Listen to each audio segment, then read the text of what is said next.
My ninth grade English teacher used audio torture to trigger my Tourette's and gave me a concussion. She told me I'd never amount to anything, so I gathered evidence and destroyed her career in the most satisfying way. When Ms. Taylor leaned in and whispered, "You'll never amount to anything." She was my ninth grade English teacher, and she loved to use my Tourette's to make me feel like I didn't belong. I was diagnosed at age 10, and I'd spent my whole childhood trying to keep my diagnosis hidden, just so I could feel like a normal kid with friends. I had always done a good job at it, but when high school started, my mom forced me to tell all my teachers in case there was an emergency. That was the start of it all. Other teachers didn't mind, but when I told Ms. Taylor, she burst out laughing. "Want my advice, kid? You should focus less on following trends and more on studying." I stared at her blankly. She continued, "Welcome to the real world. Not everyone's gonna give an F about your quirks." I felt my face burning up with embarrassment, so I just nodded my head until she finally stopped talking. I went home that day crying my eyes out, and my mom held me. She promised to go to school administration and have her fired. The next morning, we sat in front of the principal and explained everything. He had a white beard, beady eyes, and a Nokia phone. When we were finished, he started banging his fist on the desk. "You really expect me to get mad over this?" he exclaimed while laughing like a pig. "Get the F out of my office. You need to learn to grow a pair." And maybe if my mom could afford a lawyer, we would have been able to sue, but we couldn't. So instead, I lied to her. I went home that day and told my mom that Ms. Taylor had a change of heart, and my mom pretended to believe me. It was easier that way, because the truth is, English became my least favorite class of all time. Ms. Taylor took every opportunity to scrutinize me. If my shoulder jerked during a test, she'd stare at me and say, "Stop embarrassing yourself." If I made a clicking sound while she was in the middle of teaching, she'd completely stop the lesson and bury her face in her hands for 5 minutes straight. And, unlike autism, tics are almost impossible to mask. As soon as I get the urge to do something like bark like a dog, I feel a painful knot in my stomach getting tighter and tighter like a rope around my neck. But because of Ms. Taylor, I started suppressing harder than I ever had before. By the end of each day, my whole body ached from holding everything in. I couldn't even sit through a class without collapsing onto the desk and falling asleep. I just wanted to prove that I was strong. Then, one day, things went completely sideways. It was the middle of a test, and I'd spent the last 20 minutes desperately trying to suppress a tic that felt like a firecracker building in my chest. My whole body was shaking, sweat dripping down my forehead, and I was gripping the edge of my desk like it was the only thing keeping me alive. Ms. Taylor noticed immediately. She stood up and marched over, her heels clicking sharply against the tile floor. She bent down, leaned in way too close, and whispered just loud enough for everyone to hear, "This is exactly why you'll never amount to anything." That was it, I snapped. Before I even realized what was happening, my tic erupted, loud and uncontrollable. Fuck, bitch, shit, batch, what,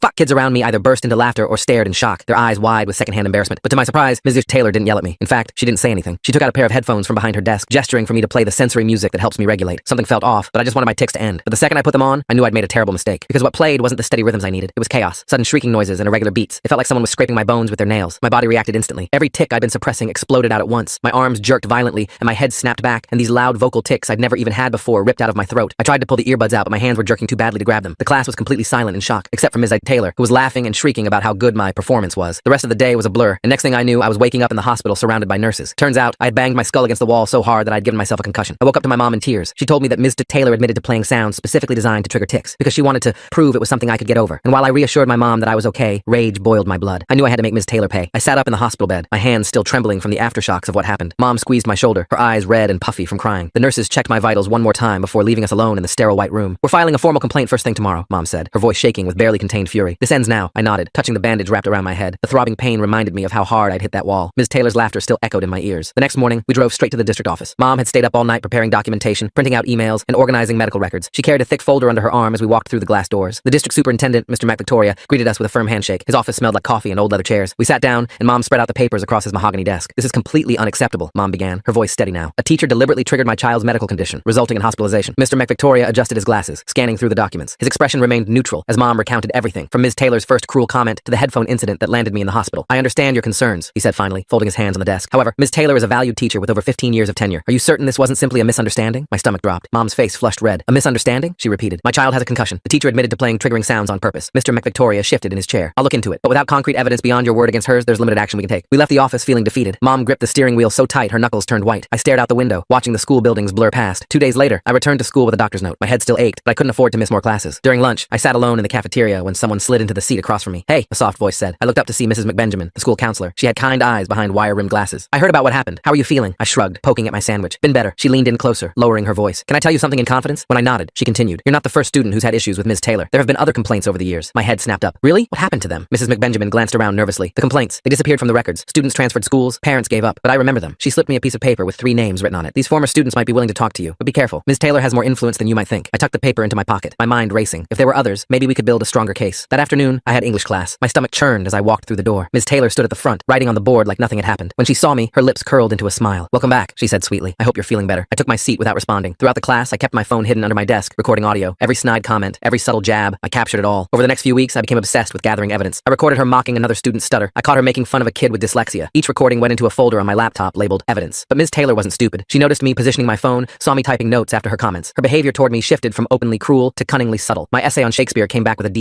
even though I'd spent hours perfecting it. When I compared answers with my friend Alex, I realized she'd marked correct interpretations as wrong. My homework started going missing from her desk. Pop quizzes appeared whenever I walked in late from a tic episode. "Your grades are slipping," she announced one day, loud enough for the whole class to hear. Maybe you should focus less on your phone and more on your studies. The other students shifted uncomfortably. They'd all seen what happened with the headphones. Nobody wanted to be her next target. That evening, Mom noticed my report card. English had dropped from a B+ to a D. What's going on? She asked, frowning at the paper. I explained about the missing assignments and wrongly marked tests. Mom's jaw tightened. I'm going to talk to her directly, she declared. Mom, no, I pleaded. It'll just make things worse. But Mom had already grabbed her car keys. I followed her to school, anxiety twisting my stomach into knots. We found Ms. Taylor in her classroom, grading papers. She looked up with that fake smile. Mrs. Patterson, what a surprise. How can I help you? Mom didn't waste time with pleasantries. You're deliberately sabotaging my child's grades. This needs to stop immediately. Ms. Taylor's expression hardened. She stood up slowly, walking around her desk. Your child is struggling because they're distracted and disruptive. Perhaps if they focused more on academics instead of playing with their phone. Don't you dare, Mom interrupted. I know what you're doing. Ms. Taylor's smile turned cold. Do you? Because what I see is a student who can't handle the rigors of high school. If this continues, they'll fail my class. No college will accept them with an F in English. Is that what you want? The threat hung in the air like poison. Mom's face went pale. We both knew she was right. One failed class could derail my entire future. We left without another word. In the car, Mom gripped my hand. We'll figure this out, she promised. I won't let her win. The next day, I found an unexpected ally. Mr. Endra, my science teacher, pulled me aside after class. I saw what happened in the hallway yesterday, he said quietly. Ms. Taylor berating you for your tics. That's not acceptable. Relief flooded through me. Finally, another adult who understood. Would you be willing to document these incidents? I asked hopefully. He nodded. I'll keep a record of everything I witness. You're a good student. You don't deserve this treatment. For the first time in weeks, I felt a spark of hope. But Ms. Taylor was about to escalate things beyond anything I could have imagined. The following week started with a calculated move from Ms. Taylor. She walked into class carrying a stack of papers and announced a surprise essay assignment worth 30% of our final grade. The topic was personal challenges and growth, due in 2 days. Remember, she said, her eyes finding mine. Plagiarism will result in automatic failure. I threw myself into the essay, writing about living with Tourette's and finding strength through adversity. I had Mom proofread it 3 times. I saved multiple copies on different devices. I even took photos of each page with timestamps. When I submitted it, Ms. Taylor smiled sweetly and placed it in her desk drawer. Something in her expression made my skin crawl. 3 days later, she returned everyone's essays except mine. After class, I approached her desk. Where's my essay? I asked, trying to keep my voice steady. She looked up with mock confusion. What essay? You never submitted anything. My heart pounded. Yes, I did. You put it in your drawer right there. I think you're confused, she said, opening the drawer to reveal it was empty. Perhaps your condition is affecting your memory? I pulled out my phone, showing her the time-stamped photos. Her smile faltered for just a second before returning. Photos can be doctored. Without the actual essay, I have no choice but to give you a 0. That evening, I called the first name on Mrs. McBenjamin's list. Sarah answered on the 3rd ring. Her voice was hesitant when I explained who I was and why I was calling. Ms. Taylor made my junior year hell, she said quietly. I have ADH, and she constantly humiliated me for it. My parents complained, but suddenly all the documentation vanished. The principal said without proof there was nothing they could do. The second name, Marcus, had a similar story. He'd struggled with dyslexia, and Ms. Taylor had failed him despite his accommodations. His family ended up moving to another district. The third person, Jamie, was the most revealing. She didn't just target me, Jamie explained. She went after my younger sister too when she got to 9th grade. It's like she keeps a list of families to torment. I started connecting dots. Ms. Taylor wasn't just cruel, she was systematic. She knew exactly how to push boundaries without leaving evidence. The next day, I arrived at school to find my locker door slightly ajar. Inside, tucked between my textbooks, was a copy of an answer key for Ms. Taylor's upcoming test. My blood ran cold. This was a setup. I immediately went to Mr. Endra and showed him what I'd found. He took photos of everything and wrote a detailed report about the discovery. We turned it into the office together, explaining the situation. But during English class, Ms. Taylor made her move. Halfway through the period, she suddenly stopped teaching and walked to my desk. Empty your backpack, she commanded. What? Why? Now. With shaking hands, I unzipped my bag. She reached in and pulled out another copy of the test answers, different from the one I'd found in my locker. The class gasped. Cheating is grounds for expulsion, she announced triumphantly. Principal's office. Now. Mr. Endra must have heard the commotion because he appeared in the doorway. I'll accompany the student, he said firmly. There are some things the principal needs to know. In the principal's office, Mr. Endra presented his documentation about the planted evidence in my locker. The principal looked uncomfortable but sided with Ms. Taylor. The evidence was found in the student's possession, he said. That's all that matters. I felt the walls closing in. My tics were getting worse from the stress, and I could barely sit still. Mom arrived within minutes, furious and ready to fight. That night, we had an emergency family meeting. Mom had been researching education advocates and found one who specialized in disability discrimination. Her name was Ms. Alexandra Chen, and she agreed to meet with us the next day. Ms. Chen was sharp and thorough. She reviewed all our documentation and immediately spotted irregularities. These accommodation forms, she said, pointing to copies from my file. They've been altered. Look at the dates and signatures. Someone's been modifying them after the fact. We compared them to our original copies at home. Sure enough, key accommodations had been removed or changed. My extra time for tests had been crossed out. My permission to step out during tick episodes had been modified to only with teacher approval. This is document fraud, Ms. Chen said. We need to secure all original records immediately. But when we requested my complete file from the school, we were told several documents were missing. The secretary seemed nervous, glancing toward Ms. Taylor's classroom as she spoke. Over the next few days, my situation at school became unbearable. Other teachers started treating me differently, and I overheard Ms. Taylor in the teacher's lounge. The poor thing, she was saying. Clearly the stress is too much. Some students just aren't cut out for mainstream education. There are special facilities that could better meet those needs. My blood ran cold. She was trying to get me removed from regular school entirely. That afternoon, Mrs. McBenjamin pulled me aside. She looked exhausted and worried. I've been placed on administrative leave, she whispered. They say it's for a review of counseling practices, but I know it's because I've been helping you. This is my fault, I said, guilt washing over me. No, she said firmly. This is about doing what's right, but be careful. Ms. Taylor has connections you don't know about. That weekend, Mom and I spent hours organizing evidence. We created multiple copies of everything, storing them in different locations. I reached out to Sarah, Marcus, and Jamie again, and they agreed to provide written statements. On Monday, I walked into English class to find Ms. Taylor had rearranged the seating. My new spot was in the back corner, isolated from other students. A small camera had been installed pointing directly at my desk. For everyone's safety, Ms. Taylor explained to the class, we need to monitor potentially disruptive behavior. The humiliation burned, but I kept recording. Every class, every interaction, everything went into my evidence file. Then Ms. Taylor made a crucial mistake. During a parent-teacher conference, she handed Mom a stack of brochures for residential treatment facilities. One was notorious for its harsh methods and lack of proper medical care. I really think this would be best, Ms. Taylor said with fake concern. They specialize in difficult cases. Mom's hands shook as she flipped through the brochures. I recorded the entire conversation on my phone from outside the door. That night, I did some research on Ms. Taylor. Social media revealed something interesting. She had a son at an expensive private school where she volunteered as a special needs advocate. Her bio bragged about her experience helping challenged students reach their potential. The hypocrisy made me sick. She was building a reputation as an advocate while destroying students like me. I shared this discovery was Sarah, Marcus, and Jamie. They were furious and decided to take action. We created a private group chat to coordinate our efforts. Jamie revealed something crucial. My mom still has emails from Ms. Taylor that she thought she'd deleted. They show her admitting she enjoys breaking certain students. We spent the next week gathering more evidence. Other students started coming forward quietly, sharing their own experiences. A pattern emerged. Ms. Taylor specifically targeted students with disabilities, especially those whose conditions were invisible or misunderstood. Then came the school board meeting. Parents had the right to speak during public comment, and several families signed up. Mom and I prepared a presentation with all our evidence. But the morning of the meeting, I woke up to find my laptop missing. All my evidence files gone. Mom's computer had been wiped clean overnight. Even our cloud backups had been deleted. Panic set in until I remembered. Mr. Endra had copies of everything. I texted him frantically, and he confirmed he still had all the files safely stored. At the school board meeting, the room was packed. Ms. Taylor sat in the front row, looking confident. She kept glancing at her phone and smiling. When it was our turn to speak, Mom approached the microphone. But before she could start, Ms. Taylor stood up. "I'd like to present some evidence of my own," she announced, holding up a flash drive. "These are recordings of this student's behavior in my class." The board allowed her to play the audio, but what came through the speakers wasn't what actually happened. The recordings had been edited, spliced together to make it sound like I was constantly disrupting class and threatening other students. "This is fake!" I shouted, my tics exploding from the stress. "She edited those recordings." Ms. Taylor shook her head sadly. "This is exactly the kind of outburst I deal with daily. The child needs help. I'm not qualified to provide." Just when it seemed hopeless, the door burst open. Sarah, Marcus, and Jamie walked in with their parents. They'd driven from different cities to be here. "We have evidence too," Sarah announced. "Real evidence." They presented their own recordings, emails, and documents. Jamie's mom had printed the emails where Ms. Taylor admitted to enjoying making students suffer. The board members' expressions shifted from skepticism to concern. Then Mr. Endra stood up. "I've been documenting Ms. Taylor's behavior for months," he said, presenting a thick folder. "This includes original documents that were later altered in the student's official file." The room erupted in murmurs. Ms. Taylor's confident expression cracked, but the biggest shock came when Mrs. McBenjamin entered. She wasn't supposed to be there during her leave, but she looked determined. "I have something the board needs to see," she said, holding up her own flash drive. Security footage from the hallway cameras that was supposedly deleted. The footage showed Ms. Taylor taking papers from my locker,